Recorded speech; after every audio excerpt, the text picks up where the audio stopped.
hürmettin bir çilek qaytırın.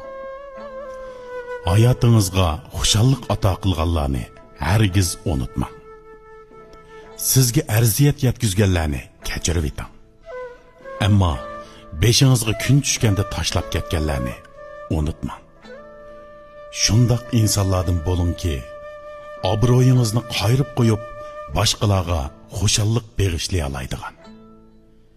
Hayotimiz mushundoq insonlar bilan go'zal.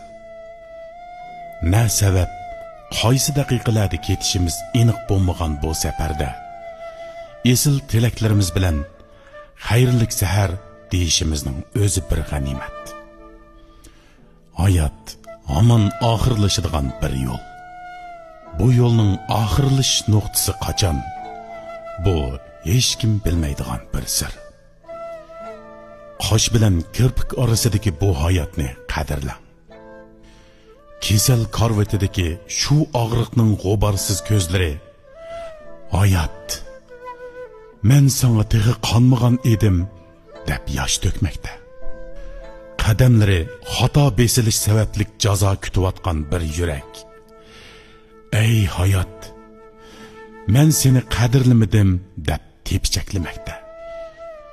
Yoshlig'ida nodonlik qilgan bir ozg'uchi, hayot, manga berganlaring barhaq, to'g'ri bo'ldi. Men hayotda nodonlik bilan o'tgan deb pushaymonni oladigan qochi izlamoqda.